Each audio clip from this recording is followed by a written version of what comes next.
D K Shivakumar ಒಂದು ಮಾತು ಹೇಳಿದರು, ಅಲ್ಲ ಅನುದಾನ ಬಿಡುಗಡೆ ಆಗದೆ ಟೆಂಡರನ್ನು ಇವ್ರು ಹೆಂಗೆ ತೆಗೆದುಕೊಳ್ತಾರೆ ಅಂತೇಳಿ. ಈ ಕೆಲವೊಂದಿಷ್ಟು ಬೇಜವಾಬ್ದಾರಿ ಉತ್ತರಗಳು ಆ ಗುತ್ತಿಗೆದಾರರಿಗೆ ನಿಮಗೆ ಬಾಕಿ ಬಿಲ್ ಪಾವತಿ ಆಗುತ್ತೆ ಅಂತ ಅನ್ಸುತ್ತಾ ಇವೆಲ್ಲ ನೋಡ್ತಾ ಇದ್ರೆ? ಸರ್, ಇವತ್ತು ಈ ಸರ್ಕಾರ ಬಂದಾಗಲಿಂದ ಏನೂ ಮಾಡ್ತಾ ಇಲ್ಲ. ಇದು ಗುತ್ತಿಗೆದಾರರು ಕೂಡ ಇವತ್ತು ಹೇಳಕ್ ಕೊಟ್ಟಿದ್ದಾರೆ. ಆದ್ರೆ ಇವತ್ತು ಅವ್ರನ್ನ ಬಾಯಿ ಮುಚ್ಚೋ ಕೆಲಸ ಇವತ್ತು ಮುಖ್ಯಮಂತ್ರಿಗಳಿಗೆ ಮನವಿ ಮಾಡಿದ್ರೆ ಅವ್ರು ಹೇಳ್ತಾ ಇದ್ದಾರೆ ಬೇಕಾದ್ರೆ ಕೋರ್ಟ್ಗೆ ಹೋಗಿ. ಅಂದ್ರೆ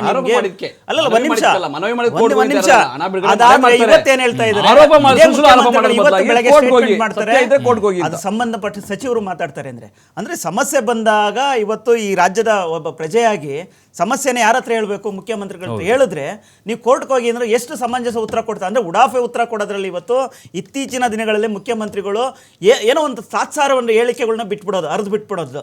ಇವರು ಇವತ್ತೆಲ್ಲ ಏನಾಗ್ತದೆ ಒಂದು ಸಿಂಪಲ್ ಆಗಿ ಹೇಳ್ಬೇಕು ಅಂದ್ರೆ ಓನ್ಲಿ ಟಾಕಿಂಗ್ ಮಿನಿಸ್ಟ್ರುಗಳು ಟಾಕಿಂಗ್ ಸಿ ಎಂ ಆಗ್ತಾ ಇದ್ದಾರೆ ಬಿಟ್ರೆ ವರ್ಕಿಂಗ್ ಮಿನಿಸ್ಟ್ರುಗಳು ವರ್ಕಿಂಗ್ ಸಿ ಎಮ್ ಇವತ್ತಿಲ್ಲ ಈ ರಾಜ್ಯದಲ್ಲಿ. ಇವತ್ತು ವರ್ಕಿಂಗ್ ಸಿ ಎಮ್ ವರ್ಕಿಂಗ್ ಸಚಿವರುಗಳಿದ್ದಿದ್ರೆ ಇಡೀ ರಾಜ್ಯ ಇವತ್ತು ಅಭಿವೃದ್ಧಿ ಆಗ್ತಾ ಇತ್ತು. ಇವತ್ತು ಜನರು ಇವತ್ತು ಈ ರೀತಿ ಸಮಸ್ಯೆಗಳು ಯಾಕೆ ಹೇಳ್ತಾ ಇದ್ರು? ಇವತ್ತು ಇದ್ರ ಜೊತೆಯಲ್ಲಿ ಸರ್ ಅಧಿಕಾರಿಗಳು ಕೂಡ ಒಂದು ನೆಮ್ಮದಿ ಇಲ್ಲ, ಕಿರುಕುಳ ಆಗ್ತಾ ಇದೆ, ಆತ್ಮಹತ್ಯೆ ಆಗ್ತಾ ಇದೆ. ಎಲ್ಲ ಒಂದ್ ಕಡೆ ಬರೀ ಒಂದು ಸ್ಯಾಲ್ರಿ ಕೊಡೋಕ್ಕೂ ಇವತ್ತು ಹಣ ಇಲ್ಲ ಅಂತ ಸರ್ಕಾರ ಇವತ್ತು ಒಂದು ದೊಡ್ಡ ಭ್ರಷ್ಟಾಚಾರ ಇವತ್ತು ಈ ರಾಜ್ಯದಲ್ಲಿ ಎಲ್ಲೋಗ್ತಾ ಇದೆ, ಯಾರ ಮೇಲೆ ಸೇರ್ತಾ ಇದೆ ಹೇಳಿ? ಹಾಗಾದ್ರೆ ಜನತೆಗೆ ಹೇಳಿ. ಬಿಹಾರ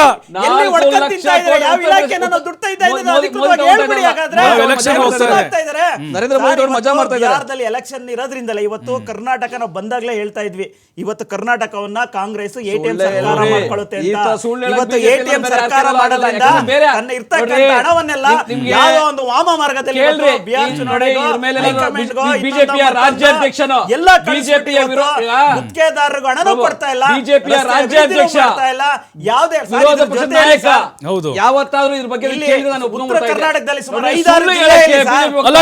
ರೈತರಿಗೆ ಬಿಜೆಪಿ ಸುಳ್ಳು ಹೇಳಕ್ಕೆ ಕಳ್ಸಿಕೊಡ್ತಾರೆ ಕೊಟ್ಟಿಲ್ಲ ಇವತ್ತು. ಅಲ್ಲ ಸರ್, ಬಿಜೆಪಿ ಇದ್ದಾಗ ನಿಮ್ಮ ಪಕ್ಷದಲ್ಲಿದ್ದಾಗ ಇಂಥ ಆರೋಪಗಳು ಬಂದಿತ್ತು. ಶಾಸನಬದ್ಧ ಒಂದು ನಿಯಮ ಸಂಪ್ರದಾಯ ಹಾಕೊಂಡ್ಬಿಟ್ಟಿದ್ದಾರೆ ಸರ್. ಎಲ್ಲ ರಾಜಕೀಯ ಪಕ್ಷಗಳಿಂದ ಹಂಗೆ ಬರ್ತಾ ಇದೆ. ಕೆಲಸ ಮಾಡಿದ್ದು ಜನರಿಗೆ ಎಲ್ಲ ಒಂದ್ ಕಡೆ ಸುಳ್ಳು ಹೇಳಿ ಅಧಿಕಾರಕ್ಕೆ ಬಂದ ಇಲ್ಲಿವರೆಗೂ ಇವ್ರು ಪ್ರೂವ್ ಮಾಡಕ್ ಆಗಿಲ್ಲ. ಮಾಡ್ಕೊಳ್ಳಿ, ಅಭಿವೃದ್ಧಿ ಕೆಲಸ ಕ್ಷೇತ್ರದಲ್ಲಿ ಶಾಸಕರು ಕೇಳಿ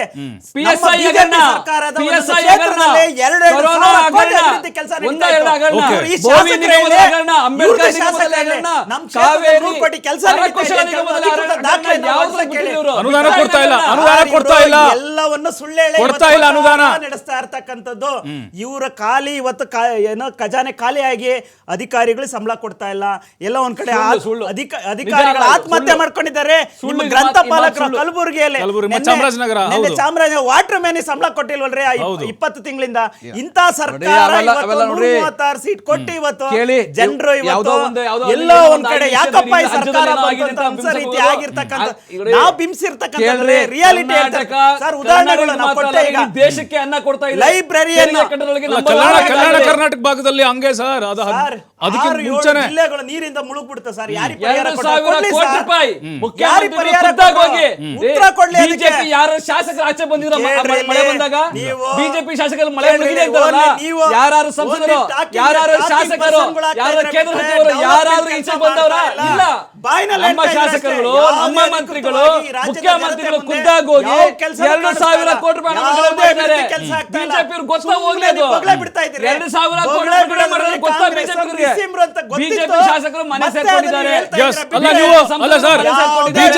ಬಿಜೆಪಿ ಸರ್ಕಾರ ಇದ್ದಾಗ ನೀವು 1,000 ಕೋಟಿ ಬಿಟ್ಟು ಹೋಗಿದ್ದೀರಿ, ಹೋಗಿದ್ದೀರಿ. ಈ ಕಾಂಗ್ರೆಸ್ನರಿಗೆ ಕುಡಿದಾರ ನೆಲ ಡೊಂಕೊಂಡಂಗೆ ಯಾವುದೇ ಒಂದು ಅಭಿವೃದ್ಧಿ ಕೆಲಸ ಮಾಡಕ್ ಆಗ್ತಾ ಇಲ್ಲ ಅಂತ ಹೇಳ್ಬಿಟ್ಟು ಈ ರೀತಿ ಹೇಳಿಕೆಗಳನ್ನ ಕೊಟ್ಕೊಂಡು ಇವತ್ತು ಬಿಜೆಪಿಗೆ ಅವ್ರು ಮಾಡೋ ಗೊತ್ತಿಲ್ಲ.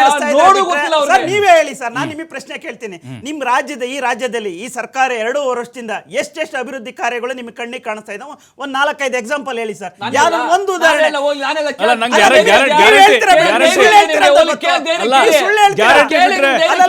ಸುಳ್ಳು ಹೇಳ್ತೀರಾ ನಾನ್ ನೀವು. ಸುಳ್ಳಾದ್ರೆ ನೀವು ಆರ್ ಅಶೋಕ್ ಸುಳ್ಳು ಫೋನ್ ಮಾಡಿ ಹೇಳ್ತೀರಾ, ಕೇಳ್ಕೊಂಬಿಡಿ. ನಿಮಗೆ ಗೊತ್ತಿರ್ಬೇಕಲ್ಲ. ಗ್ಯಾರಂಟಿ, ನಾನು ಗ್ಯಾರಂಟಿ. ಮಾಧ್ಯಮದವರಾಗಿ ನೀವು ಹೇಳ್ಬಿಡಿ ನಾನ್ ಸರ್. ಸುಳ್ಳಾದ್ರೆ ಅದೇ ಈಗ ಆರ್ ಅಶೋಕ್ ನೀವು ವಿರೋಧ ಸುಳ್ಳು ಪಕ್ಷ ನಾಯಕ, ಹೇಳ್ತೀರಾ. ಅವ್ರು ಗ್ಯಾರಂಟಿ. ಕೇಳಿದ್ರೆ ಏನು ಮಾಡ್ತಾ ಇಲ್ಲ.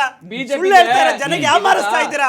ಯಾವ್ದೋ ಒಳ್ಳೆ ವಿಚಾರ ಆಡಳಿತ ಬಂದಾಗ ಮಾಡಿಲ್ಲ ಯಾವ್ದೋ ಪ್ರಭು. ವಿಚಾರ ಚರ್ಚೆ ಯಾವತ್ತೂ ತಗೊಂಡೆ ಒಳ್ಳೆ ಆಡಳಿತ ಜನರ ಮಾಡಿಲ್ಲ. ಮಧ್ಯದಲ್ಲಿ ಯಾವ್ದೋ ಒಂದು ಒಳ್ಳೆ ವಿಷಯ ಆಡಳಿತವನ್ನ ಬಿತ್ತಿ ನೋಡೋದು ಗೊತ್ತಿಲ್ಲ ಅವ್ರಿಗೆ. ಅಧಿಕಾರವನ್ನು ಓಕೆ. ಅನುಭವಿಸ್ತಾ ಇದ್ದೀರಾ ಸುಳ್ಳು ಅಷ್ಟೇ ಹೇಳೋದು, ಬಿಟ್ರೆ ಈ ಯಾವುದೇ ಸರ್ಕಾರದ ಅಭಿವೃದ್ಧಿ ಮೇಲೆ ಕೆಲಸ ಆಗ್ತಾ ಇಲ್ಲ. ಅಪಪ್ರಚಾರ ಮಾಡೋ ಪ್ರಯತ್ನ ಮಾಡ್ತಾರೆ. ಅಲ್ಲ ನೀವು ಸರ್, ಕೂಡ ಓಕೆ. ಸುಳ್ಳು ಯಾವುದೇ ಹೇಳ್ಬೇಡಿ. ಕಾರಣಕ್ಕೂ ಓಕೆ. ಸಫಲತೆ ಆಗೋದಿಲ್ಲ. ಈಗ ಸಣ್ಣ ಪುಟ್ಟ ಸಚಿವರೆಲ್ಲ ಸುಳ್ಳು ಹೇಳ್ತಾರೆ. ಸರ್, ಈಗ ನೀವು ಸಣ್ಣ ಸುಳ್ಳು ಸಣ್ಣ ಹೇಳ್ಬೇಡಿ. ಸಣ್ಣ ಸಣ್ಣ ಯಾಕೆ ಪುಟ್ಟ ಸುಳ್ಳು ಹೇಳಕ್ ಬರ್ತೀರಾ? ಸಣ್ಣ ಪುಟ್ಟ ಗುತ್ತಿಗೆದಾರರು ಮತ್ತೆ ಈಗ ಅದೇನೋ ಪ್ಯಾಕೇಜ್ ಗುತ್ತಿಗೆ ಏನಿದೆಯಲ್ಲ, ಟೆಂಡರ್ ಇದೆ ಅಲ್ವಾ, ಅದು ನಿಮ್ಮ ನಿಮ್ಮ ನಿಮ್ಮ ಅಲ್ಲ ನಿಮ್ಮ ಅಕ್ಕಪಕ್ಕದವರಿಗೆ ಬಲಗೈ ಬೆಟ್ಟ ಎಡಗೈ ಬೆಟ್ಟ ಈ ಥರ ನಿಮ್ಮ ಕಾರ್ಯಕರ್ತರಿಗೆ ಅದನ್ನು ಹಂಚುವಂಥ ಪ್ರಯತ್ನ, ಬೇರೆ ರಾಜ್ಯದವ್ರು ಲಾಭ ಮಾಡುವಂಥ ಪ್ರಯತ್ನಗಳು ನಡೀತಾ ಇದೆ ಈ ಪ್ಯಾಕೇಜ್ ಟೆಂಡರ್ ಕರೆಯೋದ್ರಿಂದಾಗಿ. ಅದೆಲ್ಲ ಊಹಾಪೋಹ ನೋಡ್ರಿ. ಈಗ ಏನಂದ್ರೆ ಯಾರು ಎಲಿಜಿಬಲ್ ಇರ್ತಾರೋ, ಈಗ ಒಂದು ಟೆಂಡರ್ಗಳಂತ ಇರ್ತವೆ, ಟೆಂಡರ್ಗಳಲ್ಲಿ ಯಾರು ಎಲಿಜಿಬಲ್ ಇರ್ತಾರೋ, ಯಾರು ಚೆನ್ನಾಗಿ ಕೆಲಸ ಮಾಡೋಕ್ಕೆ ಅನುಭವ ಇರುತ್ತೋ ಅಂಥವ್ರಿಗೆ ಕೊಡೋಕ್ಕಾಗೋದು. ಸುಮ್ಮನೆ ಯಾರಿಗೋ ಬೇಕಾದ್ರೆ ಬರೆದು ಸೈನ್ ಹಾಕ್ಲಿಕ್ಕೆ ಕೊಡೋಕೆ ಸಾಧ್ಯ ಆಗೋದಿಲ್ಲ. ಎಲ್ಲ ಇಲಾಖೆಗಳಲ್ಲೂ ಟೆಂಡರ್ ಅನ್ನೋದು ಪಾರದರ್ಶಕವಾಗಿ ನಡೆದಿದ್ರೆ ಖಂಡಿತ ಪಾರದರ್ಶಕವಾಗಿ ಆರೋಪ ಮಾಡ್ತಿರಲ್ಲ ಸರ್. ಪಾರದರ್ಶಕವಾಗಿರುತ್ತೆ. ಇದು ಖಂಡಿತವಾಗ್ಲೂ ಇವ್ರಿಗೆ ಬೇಕಾದಂಗೆ ನೀವು ಪರ್ಟಿಕ್ಯುಲರ್ ಆಗಿ ಬೇಕಾದಂಗೆ ಟೆಂಡರ್ ಅಂತ ಹೇಳಿ ನೀವು ಮತ್ತೆ ಇರ್ತಕ್ಕಂಥವ್ರಿಗೆ ಈಗ ಯಾರು ಬಾಯಿಗೆ ಕಮಿಷನ್ ಬಂದು ಜಾಸ್ತಿ ಸುಳ್ಳು ಕೊಡ್ತಾರೆ ಹೇಳೋದು ಅವರಿಗೆ ಇದೆ. ಟೆಂಡರ್ ಕೊಡುವಂತ ಈಗ ಕೆಲಸ ಇವತ್ತು BJP ನಡೀತಾ ಇದೆ. ಅದನ್ನ ಜನರಲ್ ಇವರು ಸುಳ್ಳುಗಳಿಗೆ ಹೇಳಕ್ ಹೋದ್ರೆ ಜನರಲ್ ಕ್ಯಾಟಗರಿ ಮಾಡಿ ಸುಳ್ಳು ತಯಾರಿಲ್ಲ. ನಾವೇನು ಅಲ್ಲ ಸರ್, ಈಗ ತನಿಖೆ ಮಾಡಿಸಿ ಈಶ್ವರಪ್ಪನ ಹೆಸರು ಬಿಟ್ಟು ಸಂತೋಷ್ ಪಾಟೀಲ್ ಆತ್ಮಹತ್ಯೆ ಮಾಡ್ಕೊಂಡ್ರು ಅಲ್ಲ, ಅದೇ ರೀತಿ ಆಗ್ಬೇಕು ಅಂತ ಕಾಯ್ತಾ ಇದೀರ ಅಂತ ಹಾಗಾದ್ರೆ ಇನ್ನೊಂದು ಹೆಣ್ಗಳು ಬೀಳ್ಬೇಕು ಅಂತ ಹೇಳಿ ಗುತ್ತಿಗೆದಾರದು ನೋಡಿ, ಸಣ್ಣ ಪುಟ್ಟ ಅವ್ರವ್ರು ಸಣ್ಣ ಕಷ್ಟಪಟ್ಟು ಹೆಂಡತಿನ ತಾಳಿ ಆಡ ಇಟ್ಟು ಮಾಡಿದೇವೆ ಅಂತ ಹೇಳ್ತಿದ್ದಾರೆ. ವ್ಯವಹಾರ ಮಾಡೋರು ಹೌದು. ಬಡ್ಡಿ ತಗೊಂಬಂದಿ ಕೆಲಸ ನಾನು ಇಲ್ಲ ಅಂತೀವಲ್ಲ. ಯಾರು ನೀವೇ ಮಾಡ್ಬಿಡಿ ಸರ್, ನೀವೇ ಮಾಡ್ಬಿಡಿ. ಪರಿಸ್ಥಿತಿ ಏನ್ ಸರ್? ನೀವೇ ಕಾರ್ಯಕರ್ತರು ಮಾಡ್ಬಿಡಿ ಸರ್. ಯಾರೇ ಆಗ್ಲಿ ಕೂಡ ಯಾರಿಗೂ ಆ ಥರ ತೊಂದರೆ ಬರಬಾರ್ದು. ನಂಬರ್ 1. ನಂಬರ್ 2, ನೋಡ್ರಿ, ಹಣ ಬಿಡುಗಡೆ ಮಾಡಲ್ಲ ಅಂತ ಹೇಳಿಲ್ಲ. ಆಮೇಲೆ ಮತ್ತೆ ನಿಮ್ ಸರ್ಕಾರ ಅಲ್ಲ, ನಿಮ್ಮ ಹೊಣೆಗಾರಿಕೆನ ನಿಮ್ಮ ಲೋಕಿಯನ್ನು ಕೂಡ ನಾವು ಆಲೋಚನೆ ಮಾಡ್ತಾ ಇದೀವಿ. ನೀವೇನು ಹಾಳು ಮಾಡಿದಿರಿ ಅದನ್ನ ನಾವು ದುರಸ್ತಿ ಮಾಡ್ತಾ ಇದೀವಿ. ನೀವು ಕೆಡವಿದಿರಿ, ನಾವು ಕಟ್ತಾ ಇದೀವಿ.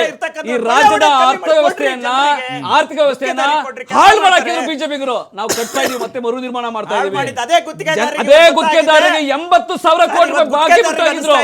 ನಾವು 50,000 ಕೋಟಿ ಕೊಟ್ಟಿದ್ದೀವಿ.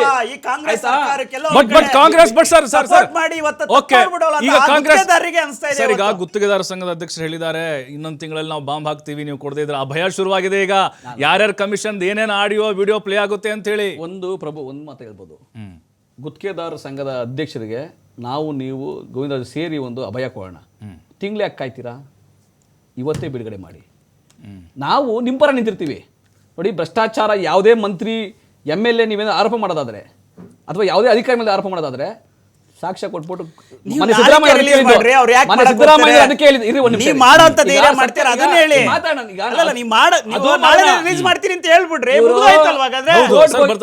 ಆರೋಪ ಸುಮ್ಮನೆ ಆರೋಪ ಮಾಡಬಾರ್ದು.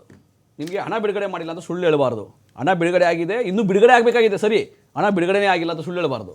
BJP ಮಾಡಿದಂತಹ ಎಲ್ಲ ಅನಾಚಾರವನ್ನ, ಅವ್ಯವಹಾರನ್ನ, ಭ್ರಷ್ಟಾಚಾರವನ್ನ ಸಹಿಸಿ ನಾವು ಈ ರಾಜ್ಯದಲ್ಲಿ ಎಲ್ಲವನ್ನ ನಿರ್ವಹಣೆ ಮಾಡಿ ಈ ಆರ್ಥಿಕತೆಯನ್ನ ಮರು ನಿರ್ಮಾಣ ಮಾಡ್ತಾ ಇದೀವಿ, ಕಟ್ತಾ ಇದ್ದೀವಿ. ನೋಡಿ, ಬೆಂಗಳೂರಿನಲ್ಲಿ ಏಕಾಏಕಿ ನಿನ್ನೆ ಬಂದು ನಾವು ಟಾರ್ ಹಾಕಿ, ಕಾಂಗ್ರೆಸ್ ಸರ್ಕಾರ ಬಂದಲ್ಲಿ ಟಾರ್ ಹಾಕಿ ನಾವು ವೈಟ್ ಟಾಪಿಂಗ್ ಮಾಡ್ತಾ ಇದೀವಿ. ನಾವು ರಾಜಕಾಲುವೆಗೆ ತಡೆಗೋಡೆಗಳನ್ನ ನಿರ್ಮಾಣ ಮಾಡ್ತಾ ಇದೀವಿ.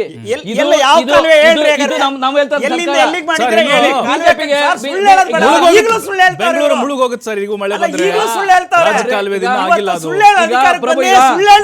ಬೆಂಗಳೂರಿನಲ್ಲಿ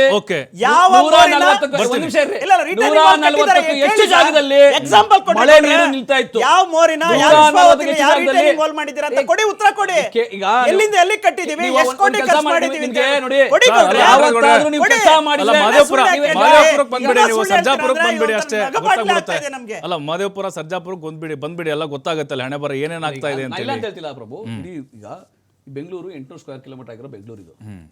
ಬೆಂಗಳೂರಿಗೆ ಇಷ್ಟೊಂದು ವಿಕೇಂದ್ರೀಕರಣ, ಅಧಿಕಾರ ವಿಕೇಂದ್ರೀಕರಣ ಮಾಡಬೇಕು, ಹಣ ಆರ್ಥಿಕವಾಗಿ ಸಂಪನ್ಮೂಲ ಹೊಂದಿಸಬೇಕು ಅಂತಂದಾಗ ನೀವೇ ಒಂದು ಯೋಚನೆ ಮಾಡಿ. ಕಳೆದ 2.5 ವರ್ಷದಲ್ಲಿ ನಮ್ಮ ಸರ್ಕಾರ ನಾವು ಹೌದು ರಸ್ತೆ ಗುಂಡಿ ಮುಚ್ಚಕ್ಕೆ 1,100 ಕೋಟಿ ರೂಪಾಯಿ ಬಿಡುಗಡೆ ಮಾಡಿದೀವಿ ಅಂತ ಹೇಳ್ತಾ ಇದೀವಿ.